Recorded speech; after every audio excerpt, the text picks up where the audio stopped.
Hello everybody, welcome back to Velga the Observer, or if you are new, my name is Velga, and I do lots of fantasy art and a lot of world building. And today I'm going to be redesigning humans, specifically humans that will be going into my world called Persevera.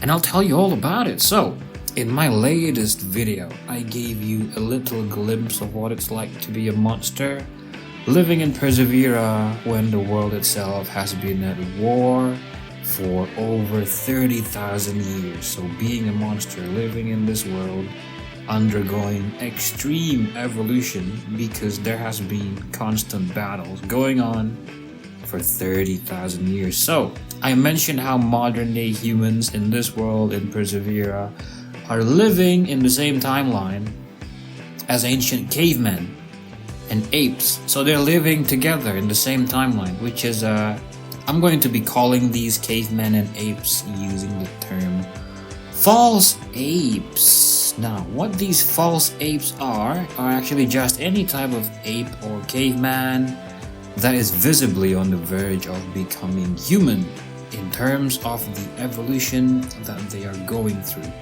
So all of the false apes on Persevera are now they're on the verge of becoming their own version of modern humans, with most of them choosing to mutate to gain power instead of intelligence. They're growing stronger, literally stronger, instead of being smarter, for the sake of a more primal form of surviving because of all of these wars going on for 30,000 years. Which is just surviving through pure brute strength, really. And this rapid evolution, it was kickstarted by the demonic war that kept on going, again, in Persevera for over 30,000 years. So to compare what they are going through to what us humans went through, in the real world, which was becoming more intelligent, the war that lasted for so long actually triggered these false apes to just give up prioritizing intellect and instead choosing strength and endurance instead. So you could imagine if there are some very human looking apes today, just imagine very, very human looking apes. Okay, they're much more human looking than chimpanzees and orangutans, but instead of being intelligent, they are simply just very, very powerful. Okay, imagine them being very powerful, they're enormous, and they are very hard to kill. And so along with those kinds of false apes who chose to just evolve to become more powerful instead of intelligent, there is also another portion of these false apes choosing to mutate to become not more intelligent but more animalistic, legit animals that are reverting back. Okay, instead of undergoing evolution, it's I don't know if you can call it devolutioning. Probably not an actual word, but you know what I mean.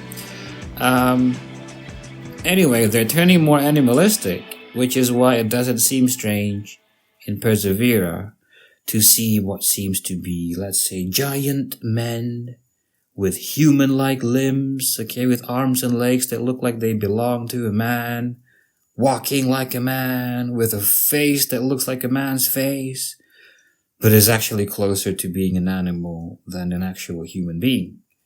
And there could be animals, there could be animals that look like they're simply humans that are shaped like animals. As if a human was just warped and deformed to look like an animal, and they could be mounted by an actual modern human, how we would mount horses in real life as a means of transport, or to carry cargo from place to place, transporting dug up ores from a mine to a refinery, or even for war. And so to put it simply, assuming this is your first time living in Persevera, how this will look like is, imagine a human being, just like you and me, and they are mounting an animal. And these animals look like Chernobyl versions of us, which is very disturbing, but for some reason the Perseverans don't seem to mind. And I think that's cool, a lot of very human looking animals, I just think it's cool. And you can just imagine going to some rural area.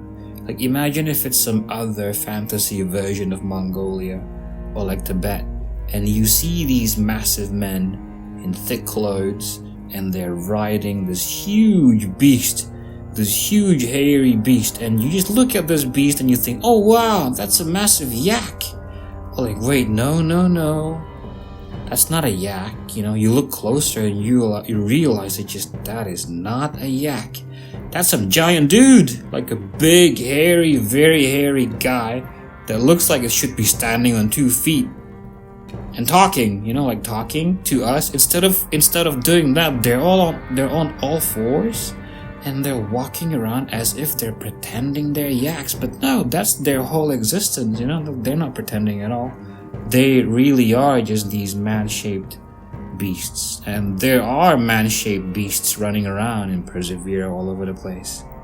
And if you don't know what Persevera is, by the way, you can go ahead and check out this video that I'll leave a link for in the video descriptions below, or you can also watch my other videos in my channel, because I talk about Persevera pretty much all the time. And yeah guys, what do you guys think about this little piece of lore? Like, let me know your thoughts in the comments below. Like the video if you liked it, and also don't forget to subscribe so you won't miss out on my future videos, because I upload every week, and I'll be seeing you again next week.